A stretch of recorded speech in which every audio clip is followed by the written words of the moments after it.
Hello, and welcome to the UnToxic Boss podcast, where leadership meets empathy and productivity meets compassion. I am your host, Jeannine K. Brown, and each week we will dive into the world of effective leadership without toxicity. I'm here to help equip you with the tools, insights, and stories to transform your leadership style, foster a healthy work environment, and create a space where everyone feels valued and heard. So grab your notebook, get comfortable, and learn to stop being a jerk at work. Welcome to the UnToxic Boss. Welcome back to another episode of the UnToxic Boss. I am totally committed to this topic and helping companies create cultures where toxicity in leadership does not exist. And I am your host today. I am Jeannine Brown. I am the founder and CEO of Everyday Lead. We are a talent development consultancy based in Atlanta, working with companies all over the United States with domestic operations with a global reach. We work with companies right now in about 5 different continents and just really committed to helping them retain talent from intern to retirement. And we want those people to love their careers and the companies they work for. We believe that one way of doing that is to helping companies create environments and cultures that are psychologically safe. We think well-being is an important part of working at a company. Nobody should be broken down because of the work that they do. Their hearts and minds and their souls should be whole and kept whole. And we should be, as leaders, really focus on the well-being of our employees, not just their productivity and their billable hours, but are they okay? Because we know that if our employees are okay, they can work at the highest capacity that they have to offer. They can do their best work, and we can reduce our turnover and retain people for a very long time. There was a time where people worked in organizations for decades after decades. My mother was one of those people. She worked for Milwaukee County. She was a deputy clerk of courts, and she loved what she did. And she stayed there. And people don't come to court because they're having a great day. If you have to come to court for any reason, it is a problem. There's a problem happening in your business. There's a problem happening in your personal life. And she enjoyed helping people and working and listening and sitting in that courtroom hour after hour, where I used to come visit her at court and would literally fall asleep. I want people to have that same experience. And so today I'm thrilled that you're here to join us, because we're going to embark on a thought-provoking journey into the hearts of the workplace dynamics. And it's really important, and as your host, I want us to talk about something that might be a little controversial, especially if you are an HR professional. You might be like, why is she blaming us?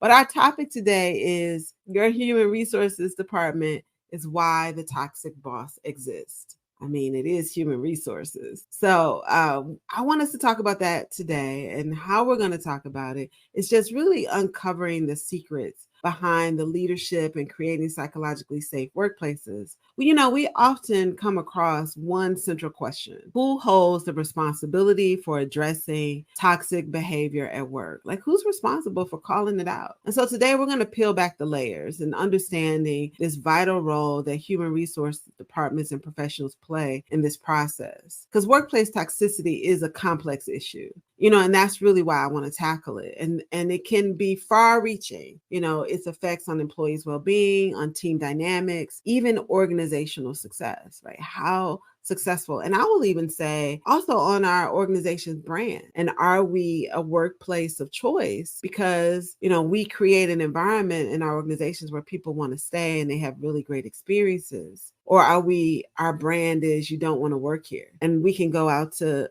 apps like Glassdoor, Fishbowl, and other apps and see that if we are that place, because people now have places they can go and they can actually talk about their experiences at work. They can do it anonymously. They could do it and share who they are and the company that they work for. And people can read about it. They can evaluate your brand, your company brand, if you're an employer of choice or not, based on the actual incidents and accounts given to us by current and past employees. And so, it's challenging that many of us have either encountered in one way or another, whether a leader is striving to foster healthy cultures or as a team member seeking a positive work environment, right?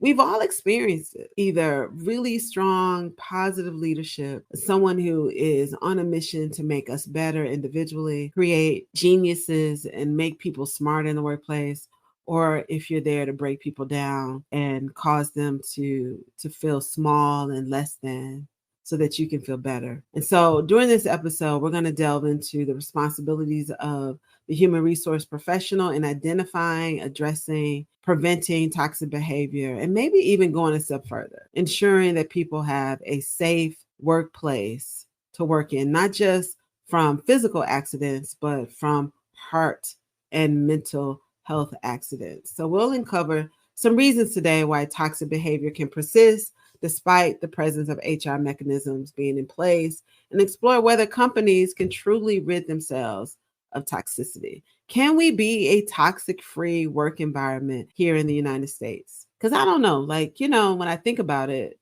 we do these workshops on these DEI workshops, and DEI is diversity, equity, and inclusion, if you don't know. And sometimes they're diversity, equity, inclusion, and belonging. But we do these workshops, and sometimes we say everybody has a bias. And if you have a brain, you have a bias. And that's true because our biases are informed by our daily lives and interactions with people, or maybe even observation. And I do believe that we can control our biases and how they inform how we interact with other people, decisions we make, and how we communicate. However, I don't know if we can rid our workplaces from toxicity, but I'm on a mission to do that. I think it is possible if there are the right mechanisms in place to address it. Because I do also believe that when we consider a toxic boss or toxic leadership, it comes from a viewpoint, right? So some people might say these people are soft. This new workforce is soft. And when I was in a workforce, we gave information direct and candid, and we just told you like it was, and people sucked it up and they did their work. Yeah, I don't know if that was healthy, because oftentimes, people were in situations where they literally had to be there. They had to work in those environments because there were very few places that they could go. There was very few resources to start your own business. And there was a culture that, to be tough meant that you had to take mistreatment. And I don't think that that's the way it should be. And I think a lot of people feel the same way. Some of the biggest champions for unionizing are Generation Z. So anybody under the age of 30 years old, a lot of them are pro-union because they believe that companies should provide a place where employees have large amounts of representation and they have a place to go to address workplace mistreatment, because they don't always believe the HR department is the place to go. And oftentimes we know and we've experienced that human resources is in place to protect the company and not always to protect the employee. Now, human resources professionals, if you're here, you're listening, is it HR's responsibility to protect the resources of humans, right? Me and you, or is it the role of human resources to protect the company from future lawsuits, complaints? Let us know. I want to know, because I think I lean toward the side that the role of human resources is to provide resources to talent. I do believe that. But I do also believe that it's also to protect the company and to find resources for the company, great talent, to provide training, right, through the arm of learning and development. But I don't know all the time if human resources is actively finding solutions for its professionals and its staff and teams to get rid of toxicity and toxic leadership at work. But I think they can. And I do believe that there are some people in those roles who unfortunately get a bad name and a bad rap just for the nature of the work that they do, and that they don't always get an opportunity to execute systems, processes that can really help companies design cultures that are biased and toxic free. What can we do? Welcome. Is it true that your HR department is why a toxic boss exists? I'm going to say yes. If the HR department is not actively providing the resources, training, and putting systems in place where employees can address when something toxic happens to them, and if employees don't have a place to go to give feedback. So yeah, I do believe that it is part of the HR's responsibility. And some of the reasons this happens is because employees are brought into organizations, and oftentimes they're not really trained on the company's core values. Think if companies had training that focused primarily on its core values and spent time more than just a couple of minutes, but an hour or so talking about the company's core values and how they actualize those core values in the workplace, people would align themselves with that more closely. And it would be top of mind when they're interacting with others at work, not just your clients, right? Sometimes we treat our clients so much better than our employees, but it's our employees that keep the doors open. And if you have employees that are mistreated at work, they will eventually mistreat your clients and your constituents and your community. So just don't think that it's your clients that only are responsible for keeping your doors open and revenue coming into your organization. It's your employees that do that as well. And part of the reasons that these systems stay in place and these organizational dynamics exist is oftentimes because there's just a lack of self-awareness. Some individuals may not be aware of their own toxic behavior or the impact it has on others. They might have poor emotional intelligence or the ability to recognize how their actions and their words and their tones affects the people that work with them, work for them, or that work on teams alongside of them. Now, I'm going to just throw that out there. Why don't you have a sense of awareness about how you talk to people or the things that you bring up that nitpicks about other people's what other people are doing in the workplace? And I'll give you a great example. This week, I got a text from one of my mentees, and he's a high performer. He has always been a high performer. He is conscientious about his work.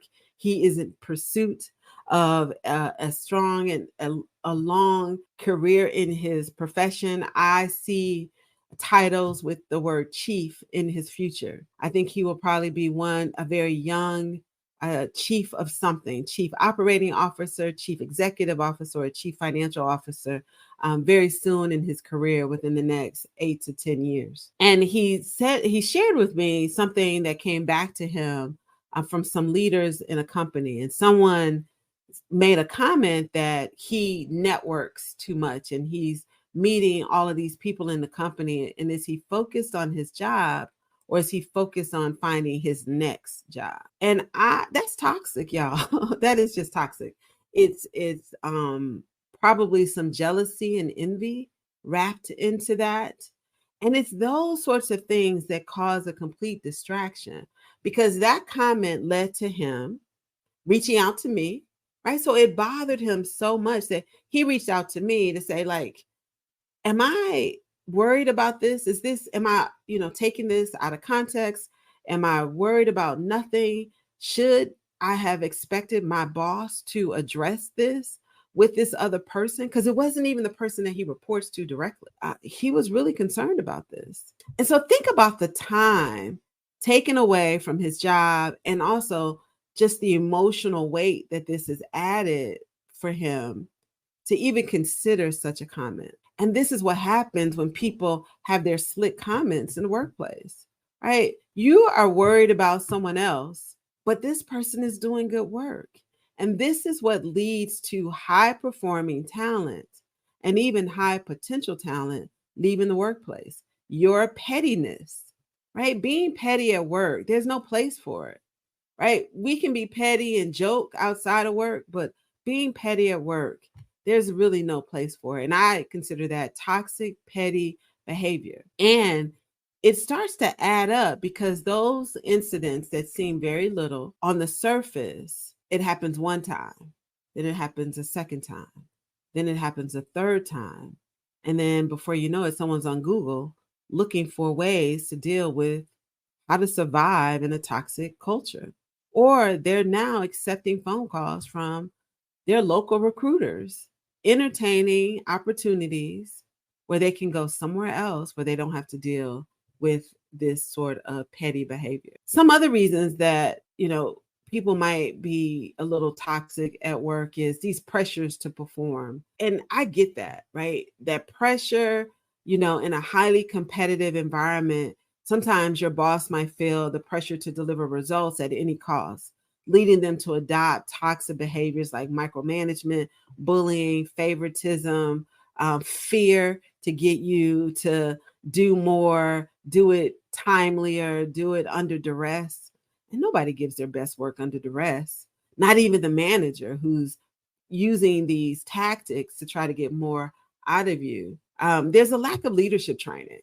Leadership training should be a regular occurrence in organizations. People should not get promoted to be people leaders without a number of hours of systematic, detailed training on how to lead people and how to become a leader worth following. Because not all bosses are created equally, and not all of them can provide adequate leadership to their staff. And without necessary skills to manage people effectively, you're going to resort to some toxic behaviors just out of ignorance and just because you're not aware that this doesn't happen. And we often, sometimes, unfortunately, might repeat bad behavior. A couple of episodes ago, we talked about how hurt people, and that is not just in our personal relationships.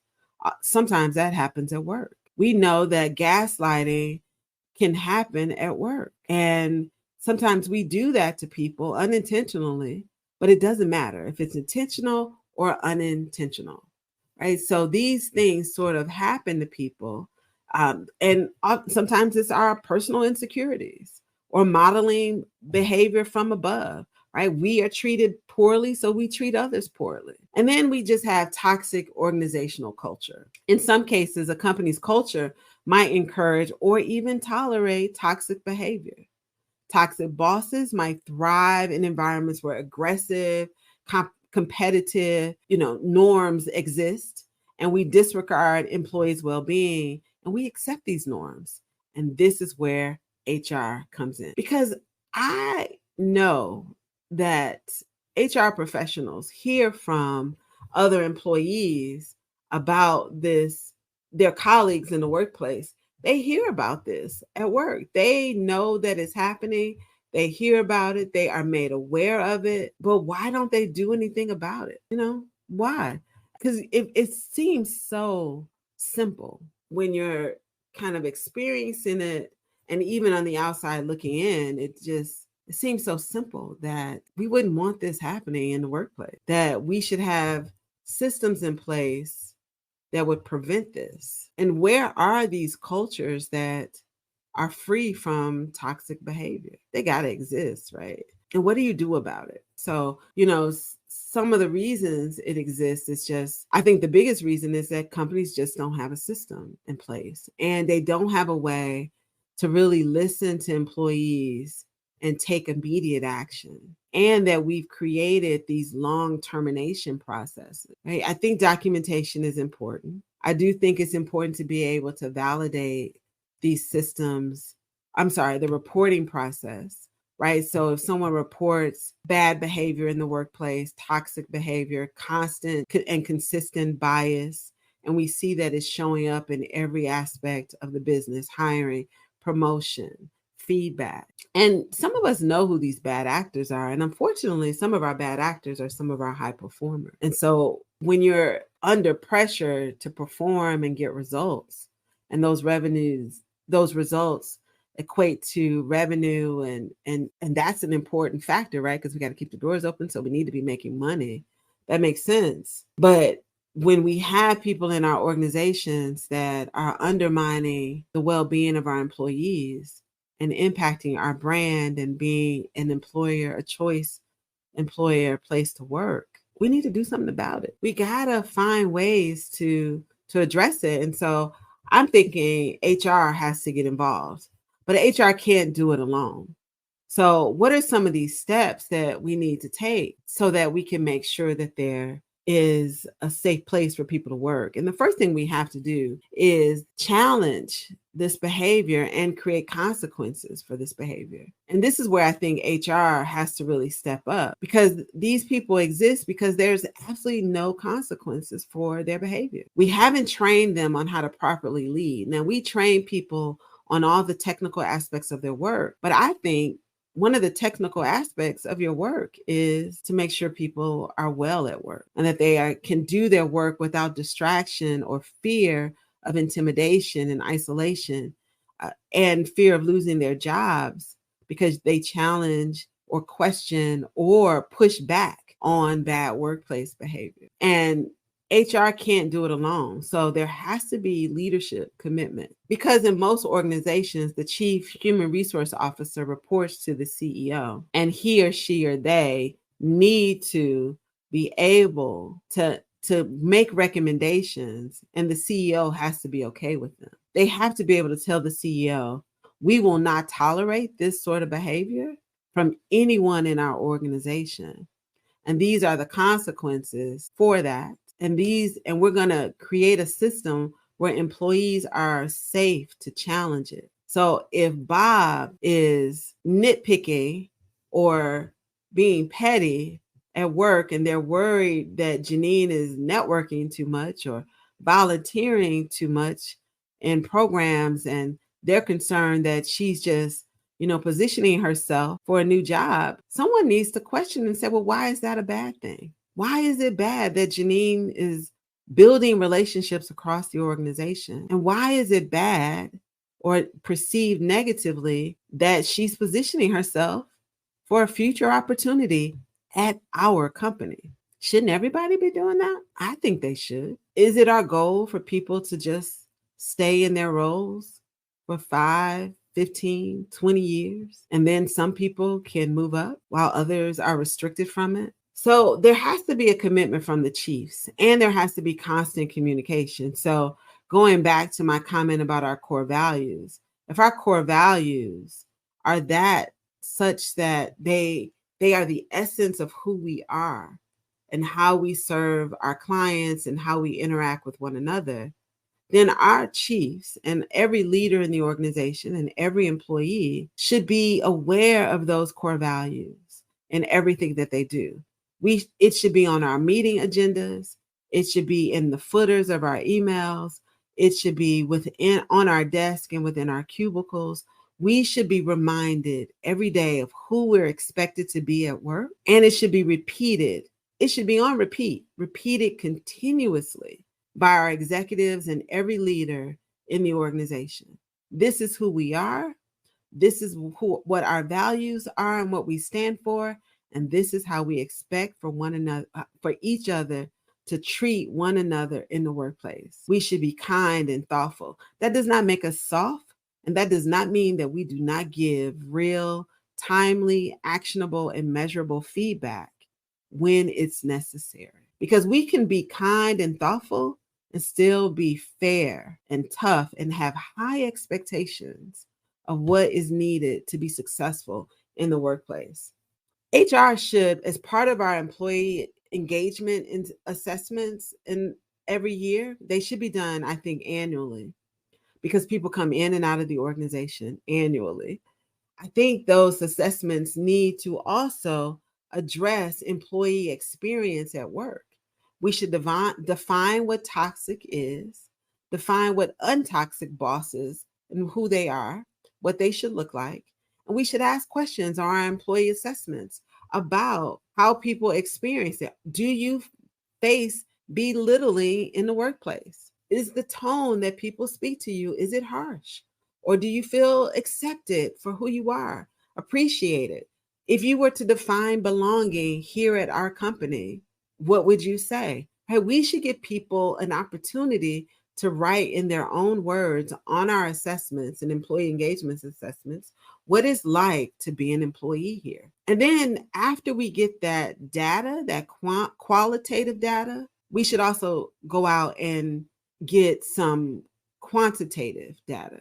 We should be having conversations in small groups with employees to make sure we have some context to what we received in the quantitative format. We should be able to hear from people the stories of their experiences at work. So, because that gives us the lens and some additional context to the data that we receive in the written survey. And so we need to be really clear about, hey, we're going to do these annual assessments. Our expectation is that we get 100% participation, and hopefully we'll land at least 80 to 85%. That is a high goal. I have a client who they get about 80%. They get about 80% engagement in their annual assessments from their employees that complete it, where on average, companies get about 35 to 40%.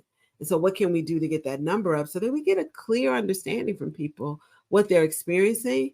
Because oftentimes people who have the best experiences at work are the ones who fill out those surveys, and other people, because of fear, because they don't necessarily believe that those assessments are 100% anonymous, that they will not get retaliated against.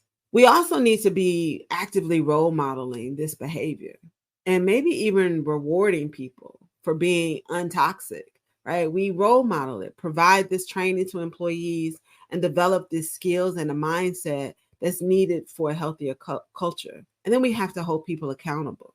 So if you break the rules, if we find that you are consistently belittling people, mistreating people, exhibiting behaviors that are toxic, and we don't tolerate that here at our company, we need to hold people accountable. And how do we do that? We probably first need to do it through a written, hey, we're going to write you up. I hate that term, but sometimes we have to do that. We have to document that we've had this conversation, this person has been told, and they have been warned of the consequences of this behavior. They have been maybe even given a coach to work with them on this to figure out what is actually going on. Because I do believe that when people have bad experiences or having bad experiences in their personal lives, that sometimes they bring that stuff to work and they take it out on their employees. But I also believe that there are just some not so nice people working in these companies. They are not nice. They are angry. They are hurt. And they've been mistreated and they take it out on other people. And so maybe a coach or going to therapy, if you have an internal therapy and you offer therapy to your employees at work. And then the final consequences at HR, once they go through all of these steps, they need to recommend termination. People need to either be counseled out, like, hey, we hate to see you go. You're welcome to leave on your own. Or, I'm sorry, we will not tolerate this behavior anymore. You have to leave. And so I think that's really important for people. And employees need to be given a way to give feedback, right? Feedback mechanisms and reporting mechanisms need to be in place. They need to be anonymous. And even if they are not anonymous, they need to be taken seriously and they need to be, investigated and then validated. And then organizations and HR needs to be working on continuous improvement, right? How do we continuously improve our culture, right? Constantly looking at it, reading those employee engagement and surveys and assessments, and going back, an ongoing process of continuous culture improvement, and then even celebrating our wins, right? Regularly evaluating the progress that we make, and then making adjustments as needed, and then sharing those adjustments with the larger organization, and then celebrating, the path that we're on. I even believe in like mottos, right? Creating a motto around what your culture represents and wrapping your core values around that is really important. And, these are the steps that companies should take to, address this toxic behavior in the workplace. And so we want to make sure that we're really clear about, that it is the responsibility, I think, of human resources. And no matter what your position is about your human resources department, I think it's important as employees that we challenge that. That employees should not have to unionize to get representation. And I also think companies should get the support from their chief executives, and that the chief executives, one measurement that they should be evaluated on is the culture of the company. It should be directly tied to their compensation and their bonuses. And I know that that is not a popular opinion. It shouldn't just be sales and client retention. Employee retention should be a measurement of the HR department and every chief executive and people leader within the organization. If there is high turnover in a particular area of your company, you need to understand why. And you also need to measure it and hold people accountable to it, because there is a reason people are leaving. And it's probably one or two people in that department why they're leaving. And so we can dismantle these past behaviors and stop them from, permitting this to happen at work. And so we want to acknowledge, hey, this is who we used to be. And we're not going to accept this behavior anymore. It is no longer tolerated. We can have a town hall to say, you know what? We've let this go on too long. We've heard from too many employees in their exit interviews, and hopefully the companies are providing an opportunity for employees to have a safe place to go during their exit interviews, both orally and a survey of why they're leaving. And we should acknowledge, hey, we've recognized this, and we need to communicate the change, clearly communicate that there's some new expectations here. And we're going to make sure that we have a toxic-free culture and that those past behaviors are no longer acceptable. And then we need to provide employees the resources, offer them training, coaching, and support to help employees transition into this new culture and to remind them. And then finally, we're going to tie this to your bonus. Jeannine said, Coach Jeannine said, we're going to tie this to your bonus.